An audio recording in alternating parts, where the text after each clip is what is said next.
played football this last year with Coach Shane, and Coach Micah was here earlier, and he did amazing, you guys. He was one of the top in Colorado for defensive tackles, right, Dave?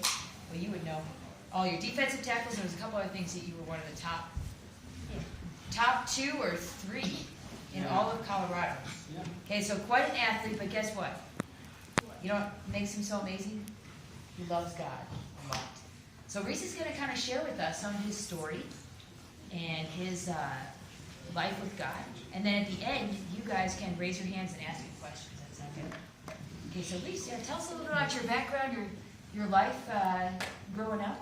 Yeah, so I want to start off with, I had a couple people in my life when I was young, and these kids were seniors in high school, and they really reached out to me and just made it clear to me that if you ever need a friend, a ride, even though you're younger than I am or different stage of life than I am, like I'm here for you and whatever you need. And so that one kid specifically, to this day, I'll go down to Iowa every once in a while just to see him at college and stuff because of that. And I mean, we're talking, I'm like young age, so I will be that for you. And if you ever need anything, let me know. If you want my phone number, you can have it. So there's that. But a lot of people, have touching stories of life circumstances that were just incredible of how they changed. But I grew up in a Christian home, a God-loving home. But what I do want to talk to you guys about today is identity in God, because I don't know if it was Catch, one of y'all has had a double ACL surgery, maybe. Yeah, Okay. Yeah, and so I want to talk about that because I had a genetic deal with my knees when I was younger, kind of 7th grade-ish through freshman year was a deal where my kneecaps in both knees would just dislocate out of nowhere. Like you're in the shower, dislocate, walking around, dislocate. So for a while, there got to a point where it was so bad that I couldn't play sports. And sports are a big part of my life. And it's a small thing in life, but it's a big thing in life. And so at that point, there was a span where I couldn't do anything. I could literally walk and that was it. And so kind of in that point, you get stuck in this mindset of like, well, who am I? And if you don't have God in your life, and God is not your identity is not, I'm a child of God, and something like sports, it could be anything, but sports is your center. And when that's taken away from you, or that's no longer going, then, I got stuck in a place of like, well, what is my purpose? What am I doing? And again, I mean, it's a small thing, but it's a big thing to me, And so at that point, sports, I would say, athletics, running around was my focus. Like that's what I wanted to do. And so I can't do that all of a sudden. So who am I, and what's my identity? So I wanted to point out, because, we all love running around and stuff, but that can be taken away from you at any time. So I just want to ask that you keep God as your focus and your identity, because at the end of the day, no matter what, you're a child of God, and no one can take that away from you. And everything else in life, that can be taken away from you, but Jesus cannot be taken away from you.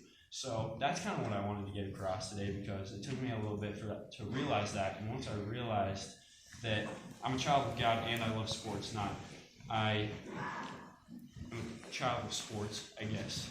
And then there's Jesus. Once you kind of make that differentiation and that focus, then all of a sudden it became, okay, sports aren't in my life. I'm done with high school sports at this point in life. What do I do? Well, I'm a child of God. There's plenty of other things to do in life. It's going to be okay. I mean, life goes on, because that's not my focus. So if that makes sense, that's kind of what I wanted to get across to you guys today, is be a child of God. And I did have a verse. So, Reese, before you do your verse, this is awesome. What grade was it that you had these surgeries, where you were out for almost a year? Well, so I tried a bunch of different things. So like 7th and 8th grade, I tried braces where I couldn't do anything but walk, try and heal the ligaments in my knees that weren't correct. And then it'd be like, I go into, the next season, and I'm like, all right, I'm good to go, and my knees blow out again. And so it's just over and over in that constant battle of thinking you're good and then you're not. So the surgeries were freshman year. They're 5 weeks apart in both knees, a couple different things. And again, it's a simple thing compared to a lot of people's stories out there. but something that was important to me. And so those surgeries took place freshman year, and that was kind of, up till then, that was kind of that battle point.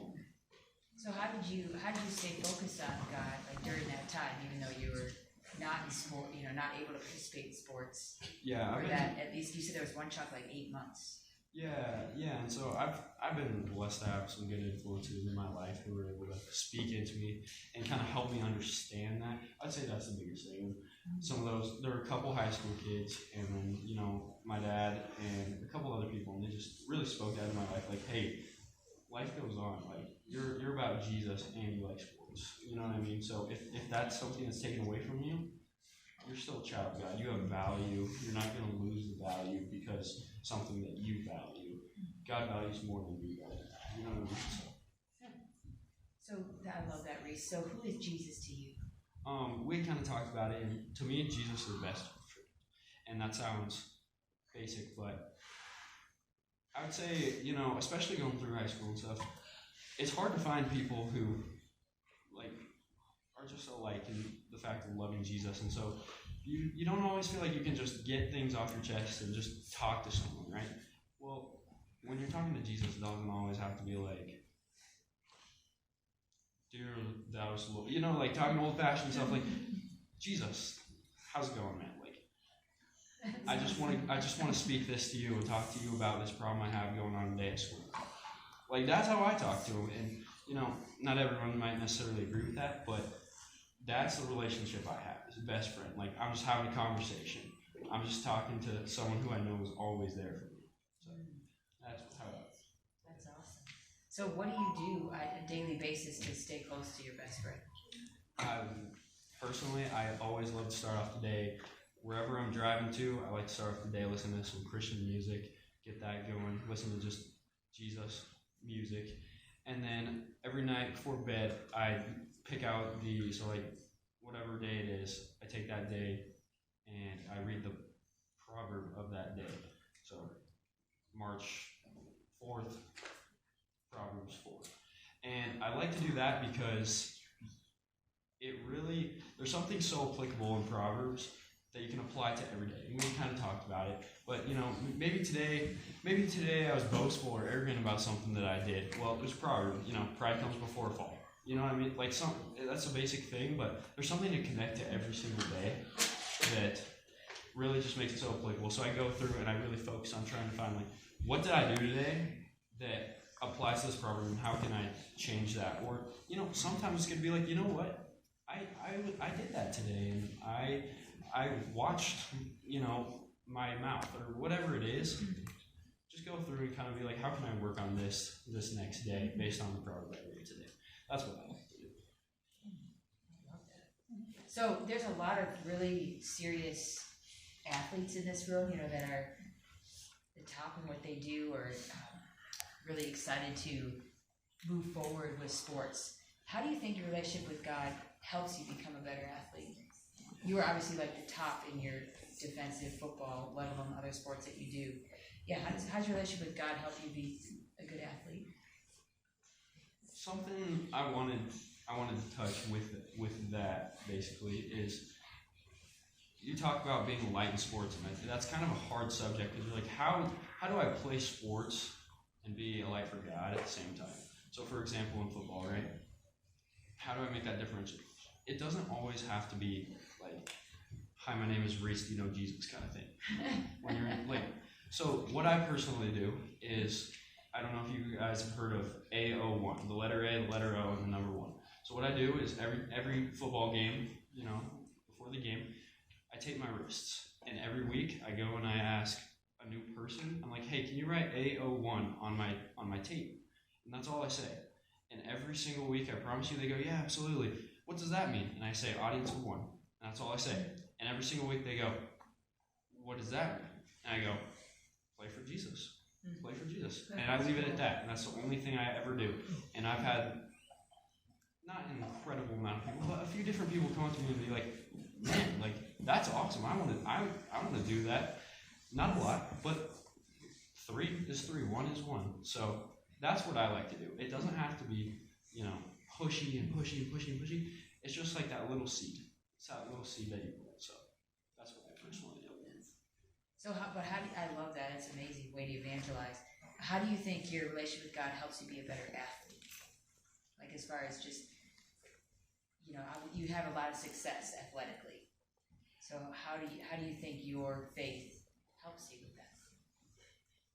It's not even specific to athletics as it is a life thing, but when you have Jesus, there's just peace. You have peace and you have joy. I mean, if you want to be specific to athletics, it can get stressful. It can be a frustrating time, but when you have Jesus, there's just peace in your heart. I don't know how to put it any other way. You could have a horrible day and go to practice and have a horrible practice, but at the end of the day, you just have peace in your heart, and that's a win for you that day. I don't know how else to put it. It's something in the heart. I love that. I don't necessarily know how to explain that, but no, that's awesome. It's a mindset. It's a state that you're part of, I guess. That's awesome. Well, you kids, do you have any questions than adults for Reese? When you're stressed, what do you do? That's a good question. Listen, man, if you're too tired to be stressed out, you can't be stressed out. So that's a pretty good option. But, man, it's a good question. Stressed out, you told just me talk to what Jesus. you were doing. You know what I mean? To the Bible. We kind of went, you kind of went back to it. You don't have to hold it all in. You can be in the car on your way home and be like, Jesus, I'm stressed out. I just need you to lift me up. Just help me be able to deal with this stress. Anything, whatever comes to your mind for that, just talk to him about it. Because, there's something to say about having a horrible day, being stressed out, whatever it is, and just speaking it out to Jesus. You just instantly feel like it's just lifted off your shoulders. You know what I mean? So if you're stressed out, that's, there's a lot of different things. But personally, I just think there's something so special about having that friend that I talked about who's just, you can say anything to him. That's how I would say it. Yeah. What's up, boss? So with your daily routine, if you don't do it, or if you ever didn't do your daily routine with Jesus, like the Bible, how did it change your day? Yeah, I'm not gonna sit up here and act like I'm perfect and this is like a complete thing that I nail every single day, and every single day I wake up at 6 a.m. and listen to Christian music and read the Bible at night. Let's be real. There's some times where you fall asleep on the couch, you fall asleep in the car, you don't, but that's part of the battle. And if you're battling every single day, Jesus sees that. He knows your heart. I feel like, and so you might fall asleep and not do your problem. You might be like, you know what? I am so tired. I can't read tonight. Talk to Jesus. Say a prayer before your bed. Be like, you know what, Jesus? I don't feel that reading right now with the state I'm in is going to connect with my mind right now, but I'm just going to talk to you and tell you thank you for this day, and I appreciate all the blessings you've given to me, and I'm going to work on this tomorrow. It's not so bang, bang, bang, bang, bang that you have to do this. It's about your relationship, I feel like. And so that just keeping that relationship, and you're going to fall in and out of it. I fall in and out of it every single day, especially on the field, football field. It's so easy to get caught up in worldly things. So easy to get caught up in what that state, I guess. And it's just getting yourself back in check, asking Jesus to help you back on track. That's how I personally think about it. Yeah, good question. What's up? At what age did God start talking to you?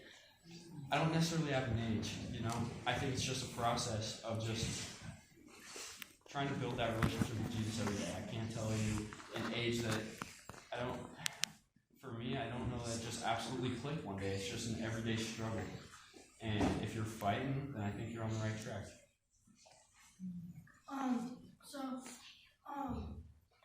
How does your business, how does I think it was 4 letters, what do they Dial. stand for? Yeah. So basically, I'm in Shane's gym one day, and I'm kind of sitting there, and I'm just thinking about why do I lift and whatnot, and so I'm thinking about it, and what kind of came to mind is that the devil always has something to say about not working hard, and so therefore through just thinking about that, I came up with DIALED. It stands for Deny Your Lazy Demons. And everybody wakes up in the morning and you're like, oh, I should sleep in, I should skip the gym, right? And this is specific to the gym or something like that. But again, it's specific to everything. It's specific to not being disciplined about reading your Bible or not being disciplined about this or that. And so Dial, which is the brand I've been building up over the maybe a month or so, really focuses on that. And that's like the mission of it is focus every day to tell Satan no. And it's deny your lazy demons for a general topic, I guess, if you will, but that's what it is. It's tell Satan no every single time. Like, focus on that, and I think I like it because it's a reminder that, Jesus talks in the Bible. There's a verse that says, "Love sleep and you will grow poor."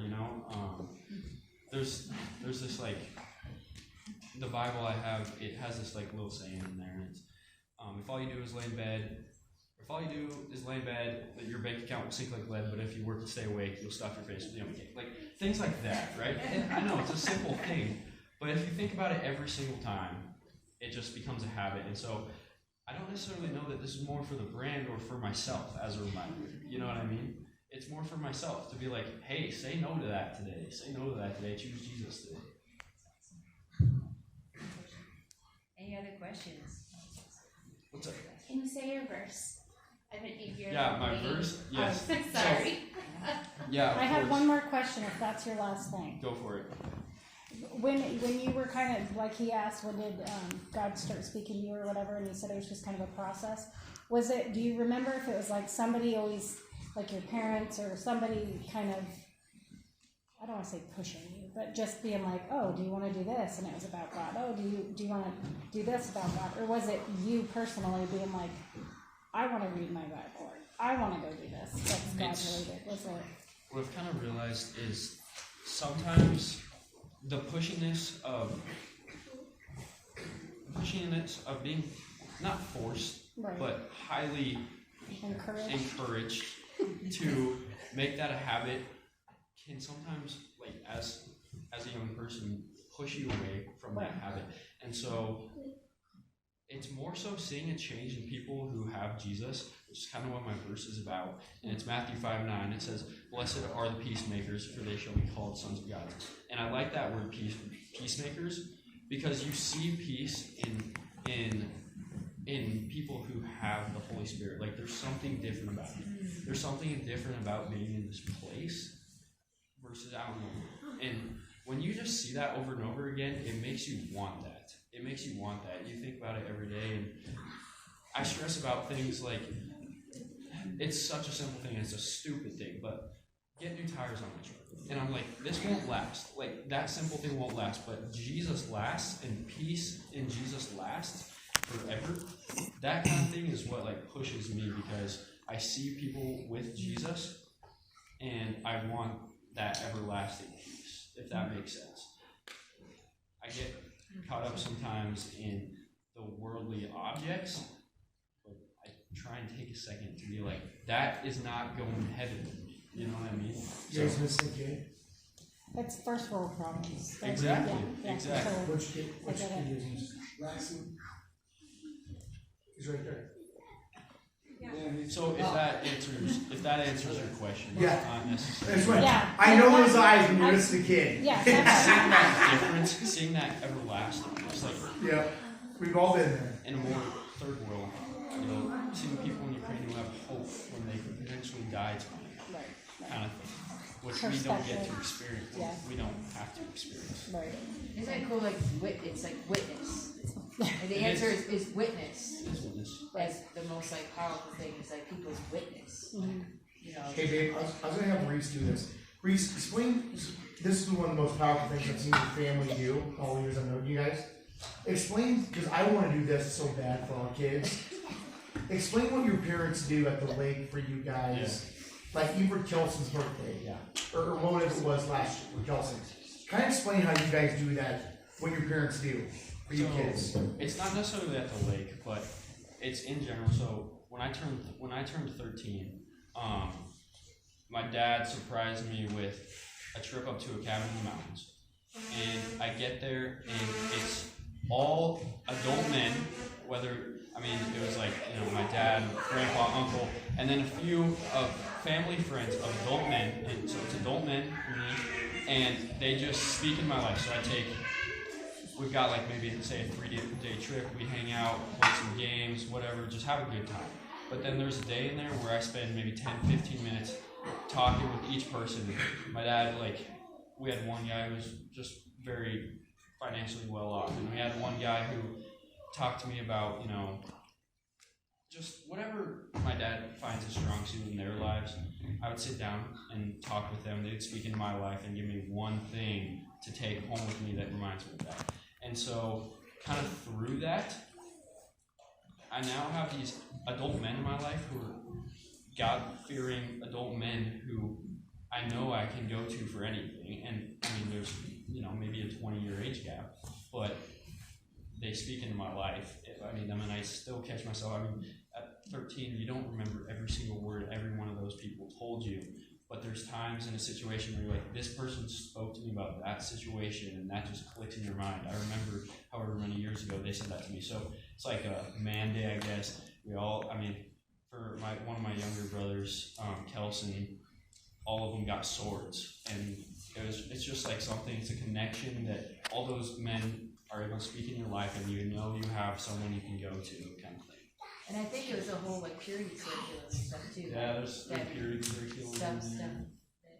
It was really powerful, right? Because it's so cool how you saw your dad line that up, and there's 6-8 men that would take off one of your brothers, kind of on a little walk. Yeah. And talk to him about the journey of life, of what you're going to experience. And I can't remember maybe it was Megan, the Kershaws, were saying there's a couple other parents, right, or dads that would want to soak into the kids that you trust. More than just parents. Yep, and that's what it's so fun about our community. Yeah. You see the community of how we're all here to help raise these kids together.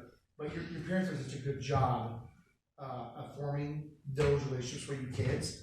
I had to bring it out because it was really special to see. It's a special thing. I mean, it's everything. I mean, I remember a conversation about being wise with your money. I remember a conversation about women. I remember a conversation about being careful, not falling into worldly stuff, substances, those kind of deals. Just different parts of life that you're going to run into at some point, and you can fall back on a conversation and wisdom that someone who has been through that or just has knowledge spoken to your life.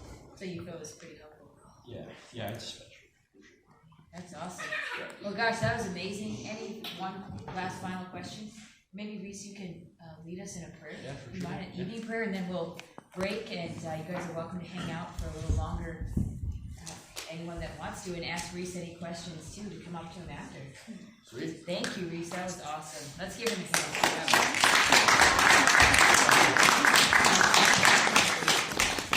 Lord, thank you that we got to hang out today, have some food that the pals provide for us. I thank you for letting us all just kind of fellowship together and be together in this place.